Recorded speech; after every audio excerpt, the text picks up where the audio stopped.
나의 영혼이 잠잠히 하나님만 바라며 나의 구원이 그에게서 나오는도다. 오직 그만이 나의 반석이시요 나의 구원이시요 나의 요새이시니 내가 크게 흔들리지 아니하리로다. 넘어지는 담과 흔들리는 울타리같이 사람을 죽이려고 너희가 일제히 공격하기를 언제까지 하려느냐. 그들이 그를 그의 높은 자리에서 떨어뜨리기만 꾀하고 거짓을 즐겨하니 입으로는 축복이요 속으로는 저주로다. 셀라. 나의 영혼아, 잠잠히 하나님만 바라라. 무릇 나의 소망이 그로부터 나오는도다. 오직 그만이 나의 반석이시요 나의 구원이시요 나의 요새이시니 내가 흔들리지 아니하리로다.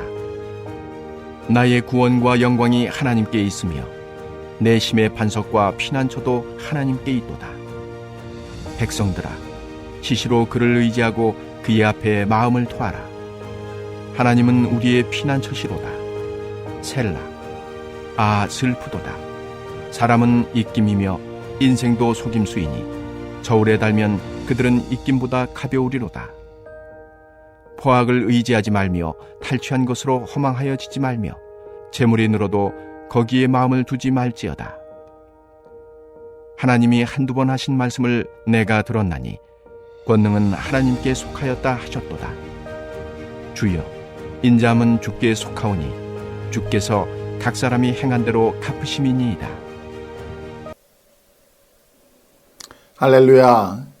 한 달의 시작을 오직 주님과 함께 주님의 동행하심과 주님의 인도하심만을 바라며 주의 전으로 달려나온 모든 분들에게 주의 은혜가 넘침으로 말미암아 이전에 맛보지 못했던 주의 은총을 경험하는 우리 11월 한 달이 되시기를 주님의 이름으로 축복합니다.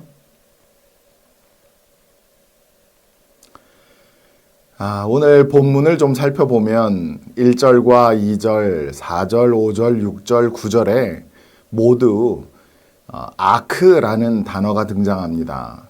그 뜻은 오직, 진실로, 확실히 라는 뜻이지요. 그래서 우리 성경 2절과 6절에 보면 오직이라는 말로 번역이 되어 있습니다. 1절 전반부에도 오직이라는 단어를 넣어서 오직 나의 영혼이 하나님만 바라봅니다 라고 읽어보면 더 의미가 분명해지는 것이죠. 더 나아가 히브리 성경으로 1절에 보면 동사가 없습니다. 그래서 원문의 느낌 그대로 번역하면 오직 하나님, 잠잠히 나의 영혼, 그로부터 나의 구원 이렇게 읽을 수 있는 것이죠. 이것은 하나님을 바라봄과 구원이 하나님께로부터 오는 것을 강조하는 표현입니다. 마치 어린아이가 배가 많이 고프거나 목이 마를 때 그럴 때 동사를 빼고 말을 하지요. 엄마, 맘마라고 말을 하거나 엄마, 물이라고 표현하지만 그 메시지는 아주 강렬한 의미를 지니고 있는 것을 보실 수 있을 것입니다. 다윗은 잠잠히 하나님을 바라보니까 자신의 구원이 하나님으로부터 온다라는 것을 또렷하게 확신할 수 있게 되었던 거예요. 우리의 일상이 너무 분주하면 하나님과 하나님의 행하심이 잘 느껴지지 않습니다. 밤이든 이른 아침이든 우리도 잠잠히 하나님을 바라보면 하나님께서 우리를 위해서 베푸신 역사가 아주 또렷하게 느껴지실 것입니다. 특별히 잠잠히라는 말은 침묵이라는 뜻이기도 하죠. 즉 우리의 입을 닫아야 하나님의 음성이 들린다는 것입니다. 우리의 목소리가 되레 크면 하나님의 말씀이 들리지 않을 때가 많이 있기 때문이죠. 다윗의 고백은 2절 이하로 계속해서 이어져 내려갑니다. 다윗은 하나님께서 자신에게 반석으로, 구원으로, 또 요새로 다가와서 자신이 흔들리지 않을 수 있었다라고 말하고 있습니다. 반석은 바위라는 뜻도 있지만 절벽이라는 뜻도 있습니다. 암벽 등반가들이 이 높은 절벽을 올라가는 모습을 영화나 TV에서 가끔 볼 때가 있으시죠. 하나님께서 사람이 오를 수 없는 높은 절벽과 같은 분이시다. 그리고 다윗을 그 절벽 위에 올려놓으셔서 어떤 공격으로부터도 안전하게 보호받고 있다라는 고백을 우리에게 들려주시는 거예요. 요새도 아주 높은 곳을 의미합니다. 다윗은 하나님께서 인간이 도저히 정복할 수 없는 그런 진지 요새와 같다고 고백하는 것입니다. 다윗은 하나님께서 반석과 요새와 같다라는 그 고백 사이에다가 나의 구원이라는 말을 넣어 놓았습니다. 하나님의 반석 되심과 요새 되심으로 인해서 구원을 누릴 수 있고 또한 흔들리지 않을 수 있다고 고백하는 것입니다. 다윗이 하나님을 생각하면 언제나 소망 가운데 살아갈 수 있었지만 현실의 삶이 결코 쉬웠던 것은 아니었죠. 다윗의 대적들은 언제나 다윗을 넘어뜨리려고 했었습니다. 구원은 자신의 그 삶과 상황은 기울어지고 있는 담과 같고 또 무너지는 울타리와 같이 약한 상태에 있었지만 이 대적자들은 그때를 바로 다윗을 없앨 수 있는 절호의 기회로 삼았다는 것입니다. 거기에 등장하는 동사들을 보면 죽이려 하다, 공격하다, 떨어뜨리려 하다 모두 잔인한 장면을 나타내는 단어를 사용하고 있습니다. 특히 4절 앞에도 오직이라는 단어가 있었다고 했죠. 대적들은 오직 다윗을 높은 자리에서 떨어뜨리는 것이 목적이었습니다. 그의 높은 자리는 틀림없이 다윗의 왕위를 의미하는 것일 것입니다. 아버지의 목에 칼을 겨눠서 반란을 일으킨 압살롬은 아버지 다윗이 높은 데서 떨어져야 비로소 자신이 명실상부한 이스라엘의 왕이 되기 때문이었을 것입니다. 인간의 권력욕이라고 하는 것은 그리고 또 욕망이라는 것은 끝이 없지요. 자신이 왕이 되겠다고 아버지에게 칼을 겨누는 것도 서슴지 않습니다. 날이 갈수록 인간의 악함의 그 끝을 알 수 없을 정도입니다. 과거에는 소위 폐륜이라는 범죄가 거의 없었어요. 그래서 가끔 그런 소식이 신문이나 TV 뉴스를 통해서 보도를 듣게 되면 사람들은 많이 놀라기도 하고 또 가슴 아파하기도 했습니다. 그러나 한 20년 전부터일까요? 그런 일들이 점점 더 많이 일어나게 되고 이제는 우리가 그런 소식을 보고 들어도 우리의 양심이 무디어져서 무덤덤하기만 합니다. 세월이 지날수록 우리의 구원자이신 주님이 더욱 필요한 이유이겠죠. 우리 주님 외에는 이 인생과 세상을 새롭게 해주실 분이 없기 때문입니다. 5절부터는 대적들이 다윗을 넘어뜨리기 위해서 혈안이 되어 있을 때 그때 다윗은 다시 시선을 하나님께로 돌려서 오직 하나님만 바라본다고 고백합니다. 1절과 2절을 나오는 그 말씀과 흡사하죠. 다만 1절에서는 나의 구원이 하나님으로부터 나온다라고 고백했고 5절에서는 나의 소망이 하나님으로부터 나온다 하고 고백하고 있는 것입니다.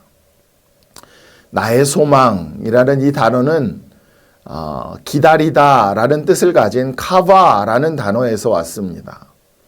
카바가 어디에 등장하는 단어이냐면 이 이사야 40장 31절에 오직 여호와를 앙망하는 자는 새 힘을 얻으리니 독수리가 날개치며 올라감 같을 것이요 하며 말할 때 앙망하다가 바로 카바입니다.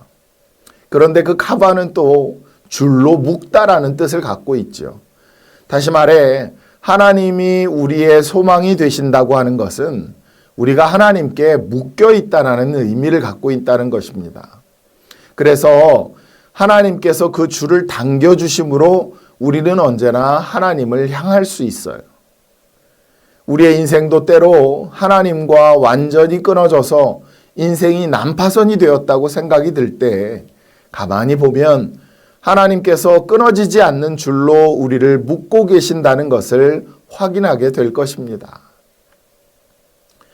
하나님을 향한 이 다윗의 시는 7절을 통해서 우리에게 이렇게 표현하고 있죠.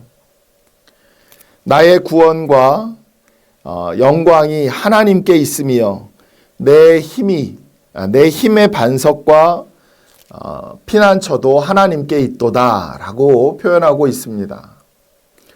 이 구절의 그 문장은 구조가 아주 강한 메시지를 보여주고 있습니다. 이 문장의 처음과 마지막에 하나님께 있습니다. 하나님께 있습니다 라는 표현으로 설명하고 있죠. 그리고 그 안에 나의 구원과 영광, 나의 힘의 반석과 피난처가 들어있는 거예요. 나의 구원과 영광과 또 내 힘의 반석과 피난처를 하나님이라는 단어가 감싸고 있는 것입니다. 다윗은 자신이 누리는 구원, 자신이 누리는 영광, 반석, 피난처 모두 하나님으로부터 왔음을 고백하며 감사를 드리고 있습니다. 또 7절도 앞서 나와왔던 1절과 5절과 같이 동사가 없어요.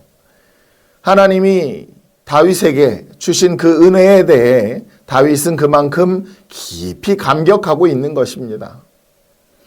다윗은 하나님께서 말씀하셨을 때 두 가지를 배웠습니다.